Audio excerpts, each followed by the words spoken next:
Naipadala na sa opisina ni House Speaker Bogie D ang dalawang impeachment complaint laban kay Vice President Sara Duterte. Mula po sa Batasang Pambansa, may Express Report si Marian Enriquez. Marian, ngayong naipadala na ito sa opisina nga ni Speaker Bogie D, ano nang susunod na mangyayari? Yes, siya na i-refer o ipinadala na nga ng House Secretary General sa opisina ni Speaker Bogie D ang dalawang impeachment complaints na inihain laban kay Vice President Sara Duterte. Ayon kay House Justice Member at House Committee on Public Accounts Chairperson Terry Ridon, ngayong naipadala na yung mga impeachment complaint ay inaasahang maisasama na ito sa order of business ng Kamara sa plenaryo sa Lunes, February 9. Gayunman, hindi nito inaalis yung posibilidad na maaaring may maghain ng reklamo mula sa 1/3 o higit 105 na kongresista para sa fast-track mode. Pero matatandaang sa huling desisyon ng Korte Suprema, naglatag ito ng mga panuntunan kung paano ang gagawin kung yung fast-track mode ang tatahakin. Pero yan ay hanggat hindi pa nare-refer ang anumang reklamo sa House Committee on Justice. Oras kasi na ma-refer ang impeachment complaint sa komite, deemed initiated na ang reklamo o umpisa na ng proceedings at magkikick in na ang one-year bar rule. Ibig sabihin, bawal na may maghain ng panibagong reklamong impeachment laban sa bise sa loob ng isang taon. Kaya si House Justice Chairperson Jervy Luistro umaasang maglalabas na ng amended rules on impeachment ang House Committee on Rules para magabayan yung mga kongresista sakaling may maghain ng 1/3 mode na reklamo laban sa bise.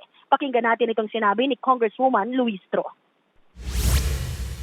I am certain that the Committee on Rules will find ways to reconcile both the decision and the resolution of the Supreme Court on one hand and the independence of the House of Representatives with respect to the exclusivity of its authority to initiate all impeachment cases.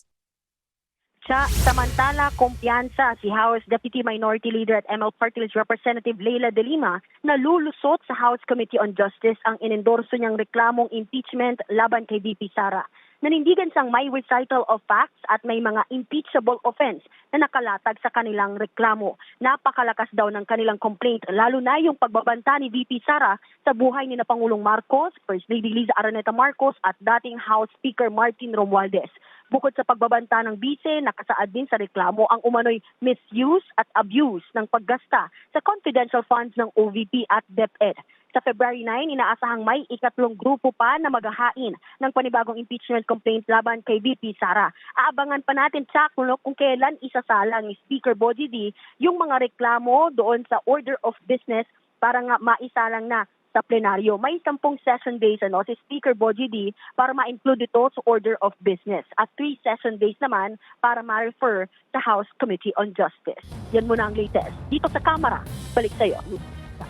Yan nga po ang ulat ni Marian Enriquez live mula sa Batasang Pambansa. Mga kapatid, Ruth Cabalco, para sa mabilis na pasada ng mga balitang dapat niyong malaman, mag-follow at mag-subscribe sa social media pages ng News 5.